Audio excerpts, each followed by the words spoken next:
It's Tuesday, so you know what that means. It's time for Bobcat Breakdown. How did the women's ice hockey team fare in the ECAC hockey playoffs? Could the men's ice hockey team sweep its last 2 games of the regular season?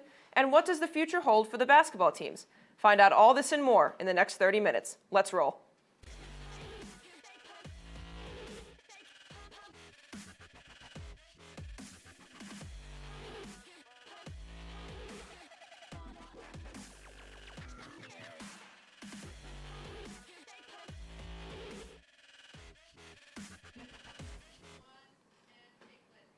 Good evening, everyone, and welcome to Bobcat Breakdown. I'm your host, Liz Flynn, and tonight I'm joined with Matt McAuliffe and Dan Bahl. Guys, how are we doing tonight? Super excited. Yeah, thank you for having us, Liz. We're ready to roll tonight. All right, let's kick things off tonight with the Quinnipiac women's ice hockey team. The Bobcats took on the Princeton Tigers in the ECAC hockey quarterfinals. Princeton dominated Game 1 and skated to a 5-1 win on Friday. Quinnipiac battled back to win Game 2 in overtime, and in a do-or-die Game 3, Princeton would take the series in double overtime.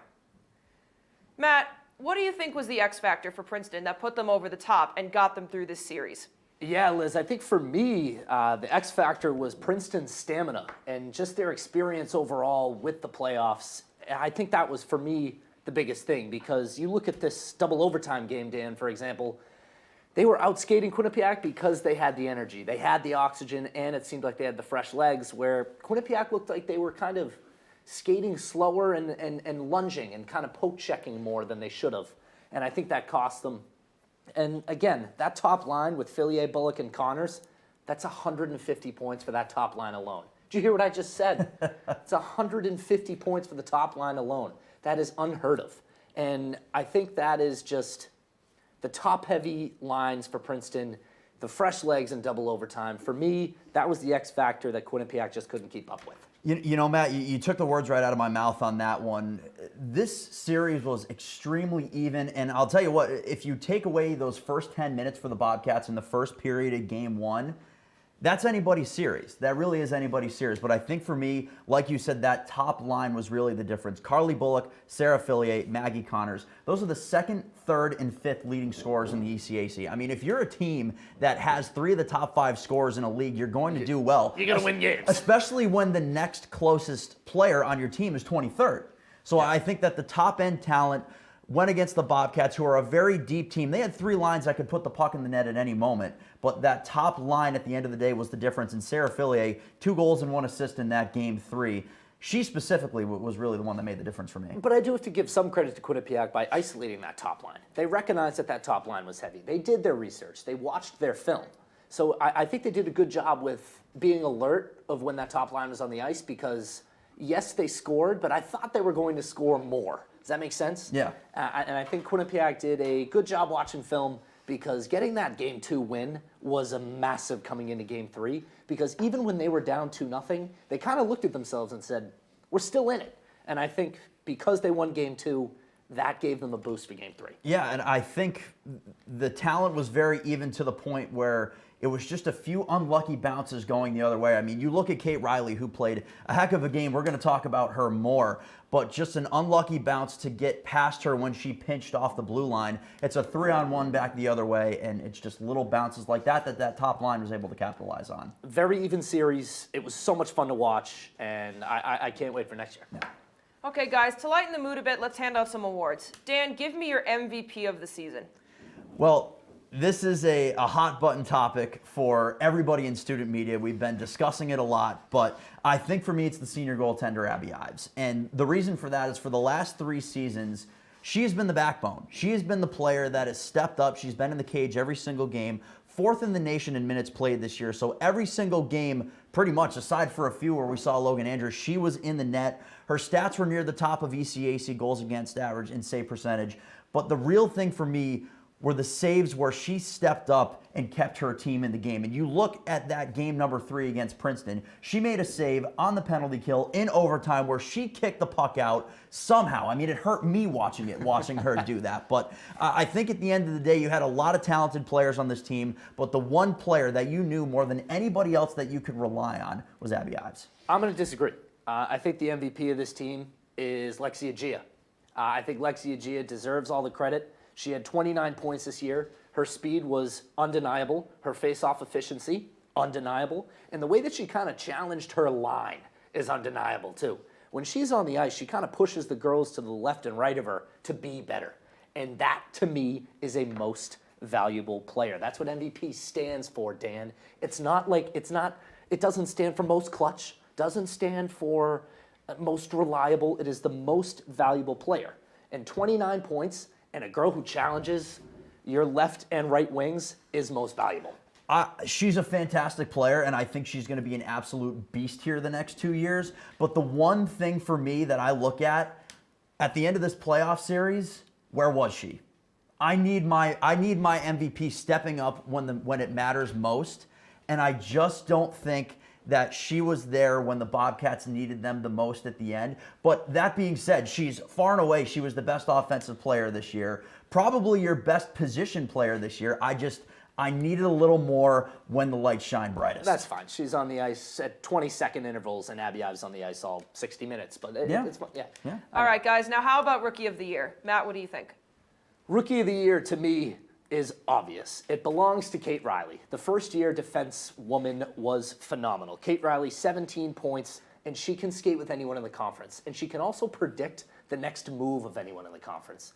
She is able to read and react to plays as a freshman, as a first year, better than anyone else. Dan, I know you agree with me. I absolutely do, and being able to watch this team, you could tell right from the first couple weekends in this season for the Bobcats that she was going to be a monster. She was already playing top-line minutes with Katie Tabin, and I think the fact that she was up near the top in points, she was playing first-team power play, first-unit power play, but also first-unit penalty kill. Yeah. And by the end of Game 3 against Princeton, she was playing every other shift because they needed her to step up when it counted most. I think that she was definitely the Rookie of the Year. I would have liked to see more of Kenzie Hosworth. I think she would have pushed for that title if she had been healthy, but Riley was one of the best players all season for the Bobcats. The people are seeing it on their screen. She's got a dirty, dirty wrist shot from the point, which also helps to be Rookie of the Year. And I also think Kate Riley has so much growth ahead of her, too, which is scary because her first year, when teams are coming on the rush, maybe a 2-on-1 where she was caught in an unfortunate situation,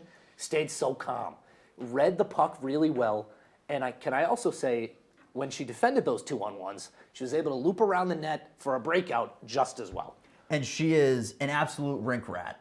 So if she's going to get better in the summer, but if there's something that she needs to work on in between games, in between weekends, she is going to be on the ice at 8 a.m. at the People's United Center working on it. I heard she was asking to skate Monday morning. Yeah, she was ready. She was ready for next season the day after. It's an obvious Rookie of the Year. Yeah.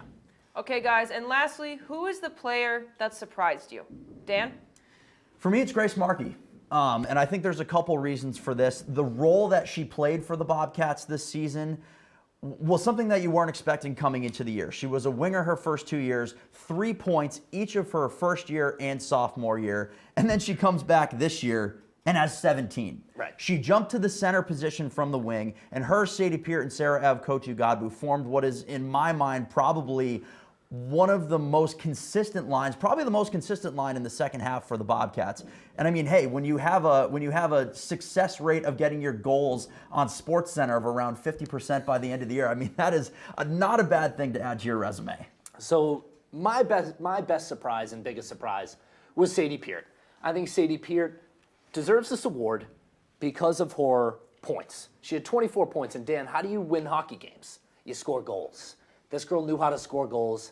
And for me, she was the biggest surprise because coming in, there were other recruits that people had their eyes on. But Sadie said, hold on, give me a second, give me a chance.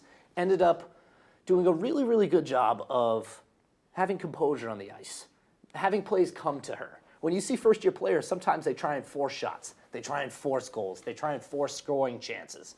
Not with her. They naturally came to her. And on breakaways like this, she was composed, and she was really, really mature whenever she was on the ice, and was another girl who really challenged her line to be better because she was an all-star. And for me, seeing the recruits list before the year didn't really pop as an all-star, but she had a phenomenal year. I think that's one of the most underrated stats from really anyone on this Bobcats team, is that Sadie Peart reached double digits in goals as a first-year player. And, oh, my bad. I'm a big plus-minus guy. Yo, yeah. Plus 16. Really? So when she's on the ice, good things happen. I know the plus-minus hits home with you, so that's a big one to have. Yeah. Okay, guys, there's definitely some big skates to fill with the senior class moving on, but there are also some new recruits that can help the team in the future. So let's talk about the future. Matt, what are your expectations for this team next season? Expectations have to be getting past the quarterfinal round of the playoffs. That should be a goal and it should be an expectation because this team is only going to get better. We've talked about a lot of first years early in these segments, and that means they're going to be here next year and the year after that and the year after that. So I expect a higher finish in the ECAC standings, maybe even finding their way at a higher seed, getting a home game, which would be huge. Expectations for next year as well is to try and replace Abby Ives. Can you step up in between the pipes? Can Logan step up in between the pipes and stop pucks like Abby Ives stopped pucks? Those are my two expectations because I really think they can. And I think that Logan Andrews is going to be probably the biggest X factor for this team going into next year, but I am fully expecting them to be just as good, if not better, next year, and I'll tell you why. You're losing Katie Tabin and Kenzie Prater on defense, but you have Kendall Cooper coming in, who is the captain of the Canadian U18 national team, and you have not a big deal. Right. And you have Melissa Samoskiewicz's younger sister, Maddie, coming in. So those are your two defenders that are coming in. And then on offense, you have Olivia Mobley, who was just named Miss Hockey, and those players only go to Minnesota and Wisconsin. Right. And that's not a pageant. That's the best player. Yeah, you look at the list, and those players go to Minnesota, Wisconsin. They're Olympian-level players. So I think the new players are going to come in and really elevate the program. Big things coming. Great stuff, guys. Where one team's postseason comes to an end, another's is just beginning. The Quinnipiac men's ice hockey team had a very successful weekend, first taking down Brown on Friday in a thrilling 3-2 win, and then came out firing during the Battle of Whitney Avenue and beat Yale 5-0. Dan, I'll ask you first. What impressed you most about how this team played against Yale? Well, I think for me, it was the depth of this team, because you see when they get stuck in ruts and they're not being successful, they're relying too much on Odine Tufto and that line with Wyatt Bongiovanni and Ethan DeYoung. But in this game, 11 total players got on the score sheet with points. You had 5 different goal scorers, and you had players from all lines and all pairings on defense being able to score. Great move there by Falstrom, who is known more as a defensive center, but he's able to get in on the scoring, and I think that this is really important for the rest of the season going into the playoffs for the Bobcats, is being able to rely less on that line. And I think if they have success this year, the fact that they found that second scoring unit, Nick Germain, Alex Whalen, William Falstrom, the best line for the Bobcats in the second half, and the fact that they were able to get that depth going is really important. For me, Dan, it was the man whose rights belong to the Detroit Red Wings, Keith Petruzzelli, the 6'5" goalie. He had 29 saves and a shutout. No goals got past him, which is huge if you want to win hockey games. And can we also talk about his length? His length from post to post is crazy. His flexibility and ability to stop one-timers was massive. He also faced breakaways and 2-on-1s and kept his composure the entire time. His length for one-timers helped with the 2-on-1s, and his agility helped with the breakaways. Letting no goals go past you also gives a boost to the rest of your squad. When your squad sees that you're making big saves, it gives you energy. It gives you a boost to, you know what, I'm going to go to war for that guy. You're right. I've been so impressed with Keith Petruzzelli, and I think the X factor going into the playoffs is going to need to be him if they're going to be successful. Got to stay on.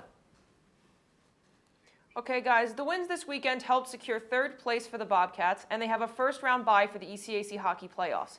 Looking ahead to the second round now, what is the best case and the worst case scenario for Quinnipiac? Matt? I think the best case is playing that team you whooped 5-0. I think playing Yale would be the best case scenario coming into the second round off the bye. And the only reason why is because they haven't scored in Quinnipiac's barn since 2017. If you can continue to dominate Yale and intimidate Yale, that's your best case scenario in the tournament. I'm right there with you.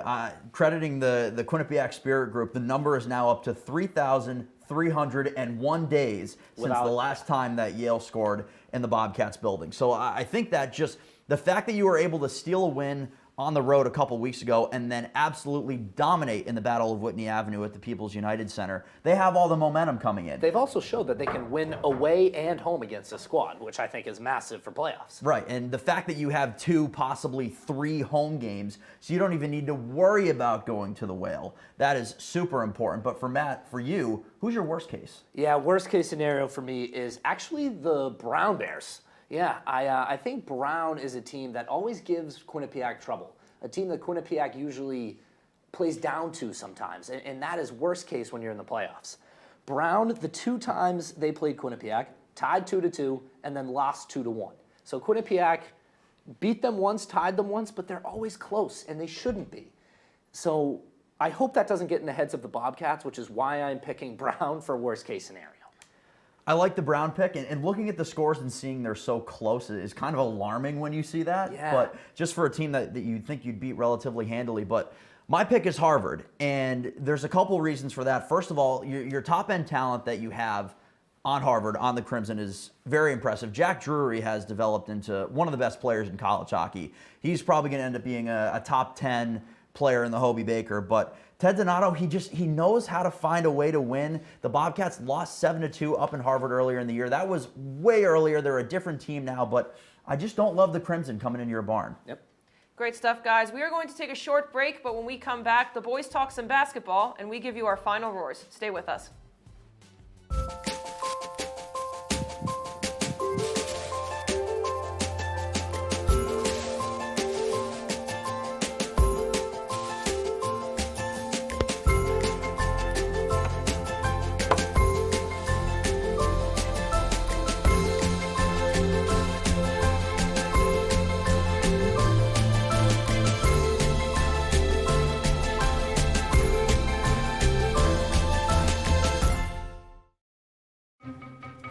Me and my boy Matt had it good. He had catnip that was off the hook. But one day, he brings a girl home, and she's allergic to cats.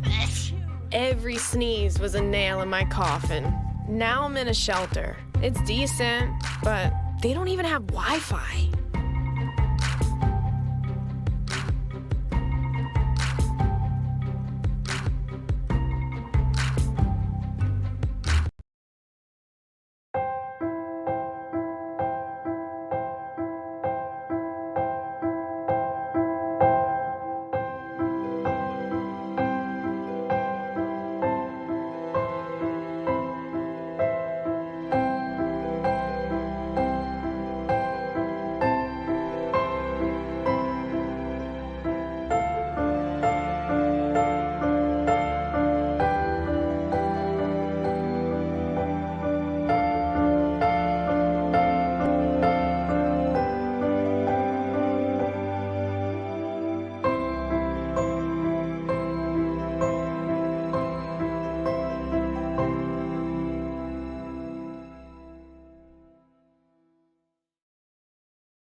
Welcome back. Let's talk some hoops. The Quinnipiac men's basketball team had a very eventful weekend. The Bobcats took on Fairfield Friday night and got the win thanks to Jacob Rigoni's buzzer beater. Then on Sunday, in their last home game of the season, Quinnipiac held nothing back and dominated against Marist to win 71-52. Dan, does this weekend help to restore some faith in the men's basketball team, or was it just a couple of lucky bounces? You know, Matt, I'm encouraged, but I'm not sold yet. And the reason I say that is because this team does have 3 wins in their last 5, but your wins are against Canisius, Fairfield, and Marist, and the bottom 3 teams in the conference are Canisius, Fairfield, and Marist. Okay. So you're beating the teams that you're supposed to, which is always encouraging, but if you look at the standings, this team is still in the middle of the pack. Some wins this weekend would really, really be helpful to kind of get them up and get them a better seed. I like what they've been doing recently. They got off that nasty stretch that they had in the middle of the MAAC season, but I still need to see a little bit more, and I need to see a little bit more from the depth scoring. You know Rich Kelly's going to score. You know that Kevin Marfo is grabbing double-digit rebounds, but I need someone else to step up when it counts. See, now I'm surprised you said that, because I am faithful. I am sold, because what that stat graphic didn't show is that the number 1 seed, Siena, is 4-10 on the road. you're not playing any home games in the MAAC tournament. So if you're Siena, you're beatable. Defending champion Iona, 9-9 in the conference, you're beatable. In the MAAC tournament, anybody is beatable on any given night. If Kevin Marfo is grabbing boards, especially offensive boards, you got a chance in any game. And like you said, if Rich Kelly continues to score and command the floor, you got a chance. The MAAC is so wide open that counting out a team seems ludicrous to me. Every team is in it, and every game is so exciting in that tournament because each team tries to raise the bar, and it's so even. By no means am I counting them out. I'm very encouraged, and if we see more of that positive trend this weekend going into the tournament, I think that's huge. But for me, you got to look at the head-to-head records against these top teams. What have you done? What have you done in the past? And what have you done in the MAAC tournament recently? But we also spoke to Jacob Rigoni this weekend, and he's saying this team is all love. There's all love in that locker room. And if you have love and faith, that's all you need in the playoffs. You got to get hot at the right time, and you got to support each other. As long as you got the skill to go with the love, then we'll see what happens. Fair enough. Well, with only one game left in the regular season and the MAAC tournament slowly approaching, I want some predictions. What do you guys expect from this team come tournament time? Matt? I expect this team to make the MAAC final. I expect this team to make a run. I expect this team to believe in themselves like they keep telling us to believe in them. When we talked to Jacob Rigoni this weekend. He believes in this team. I will buy in if the skill matches, if the offensive rebounds match, and so does the floor general. I don't know what to expect, but I know what you need. Right now, where Baker Dunleavy is in his career with the Bobcats, you need to show progress. You have to get recruits. past. You have recruits coming, but you need to get past that first round in the MAAC. It wasn't really his team when they made that run to the MAAC semifinals 2 years ago. That was a lot of Tom Moore's players. And then last year, you lose that game in the first round. I need to see progress of at least winning one MAAC game to see, okay, under this new head coach, in this new era for Quinnipiac basketball, there's some progress being made. Okay, guys, we're just going to have to wait to find out about them. Staying on the hardwood, the women's basketball team has been on a relatively tough streak. The Bobcats have lost 3 of their last 4 games, and their only win came against St. Peter's in a nail-biter, just winning 70-69. Quinnipiac also lost both matchups to top seeds Marist and Ryder this year. Dan, does this team have enough to be able to take down the top dogs come tournament time? Well, I'm going to say no, but I'm going to say no with an asterisk. And it comes from the same conversations that we had over the weekend, but this one that we had with Taylor Hurd. And she was very honest with us about the season. She said that her team hadn't quite had that game yet, the game where they all kind of felt it click. So if you're able to get that in the final 2 games of the regular season, I think that this team still does know how to win. Your veterans know how to win tournaments. So I'm going to say no because they don't have that one player like Grace Vanderwhite or Stella Johnson, and you don't have Erin McClure to defend, but they have a chance, and they know how to win when it counts. Here's my take. Okay. Marist is 16-2 in conference. Rebecca Hand is nasty, and they have the experience. Guess what Marist doesn't have? Trisha Fabry. If you have Trisha Fabry on the sideline motivating you and coaching your team, you have a chance of winning the tournament every single year. She knows how to manipulate the MAAC defenses really, really well. She moves the ball well. She can force her team to move the ball well, force her team to not quit, and that is so huge in the playoffs because if you're down 5, the crowd's loud, and you begin to panic, Trish Fabry is there to calm that team down every single time. I'll tell you what, regardless of the group, the one bench boss that you do want, the Bobcats have. That's it. Great stuff, guys. We are going to take one more break, but when we come back, Matt, Dan, and I hit you with our final roars. Stay tuned. 1 in 3 adults has pre-diabetes. 1 in 3. That means it could be you, your favorite brother, your other brother, you, Yes. your football buddy, your football buddy, you, the boss's boss. If 1 in 3 adults has pre-diabetes, that means it could be you, your barber, your barber's barber. Nice work. Thanks. You, your plumber, Breathe right into your foot. your plumber's masseuse. Yes. You, your dog walker, On your left. your cat jogger. Or you, your co-pilot, your co-pilot's co-pilot. While 1 in 3 adults has prediabetes, with early diagnosis, prediabetes can be reversed. Take the risk test at doihaveprediabetes.org to know where you stand. Welcome back to Bobcat Breakdown. Tonight's show is slowly coming to a close, so it's time for final roars. Dan, start us off. Well, being a utility player is one of the toughest, most thankless jobs in sports. You come back to the bench and you wonder, where will I be playing next time I go out? A few players have made careers off of it, like Brent Burns in hockey and Brock Holt in baseball. But the Quinnipiac men's hockey team has a utility player of their own that deserves more attention, and that's TJ Friedman. He's not the best player on the ice every shift, but he's often the most valuable. He jumped back to defense last season without batting an eyelash and filled in admirably on a depleted Bobcats blue line. He did the same thing again this year and has often flipped between offense and defense depending on the game.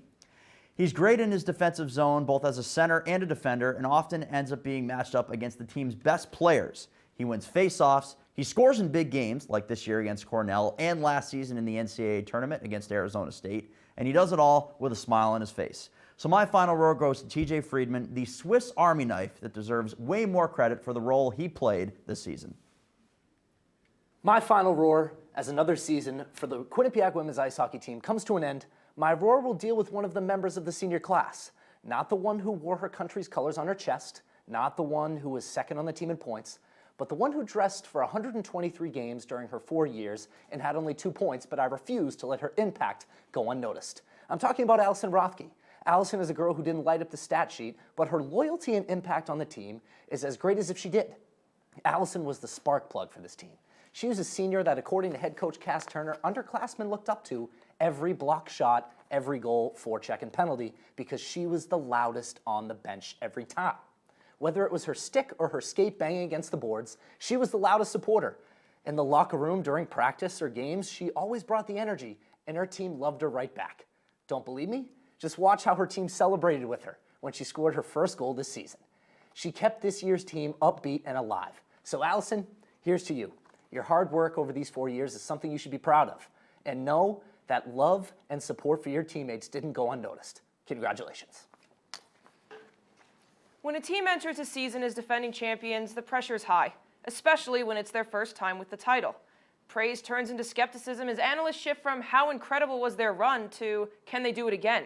That is the case for the Quinnipiac baseball team. They won the MAAC Tournament last season and even got a win against number 10 East Carolina University at the NCAA Tournament. This was monumental for the program, and you may think the high carried over to this season. Well, it hasn't. The Bobcats were picked to finish first in the MAAC, but so far they are only 1-8 this season. That means we should just count them out, right? Wrong. Now, you certainly can't replace the power of Brian Moskey and Liam Scaffarello or the lights-out pitching from Tyler Poulin.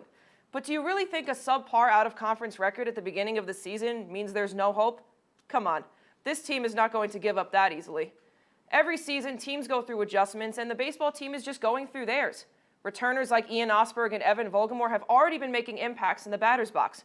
Christian Nicolosi and Connor Mahoney have made strides on the mound as well. 9 games into the season and you're already giving up? Here's my advice. Have a little more faith in the program that I bet surprised you last year. If you still need convincing, go rewatch the NCAA tournament run, because it's always sweeter when the underdogs come out on top. Guys, for the Quinnipiac versus Iona men's basketball game tomorrow, who do you got? Tomorrow, I got QU. We can't count out the Gales because they're defending MAAC champions, but I do have Quinnipiac. I think they ride this hot streak. Okay, I'm also going to take Quinnipiac. I think that it's going to be a tight game. I'd say the underdog will cover no matter what, but I think the Bobcats have a little extra magic in them right now. I agree. I think it's going to be tight. I agree with you guys. I think especially after the weekend they had, I think they're going to end the season strong.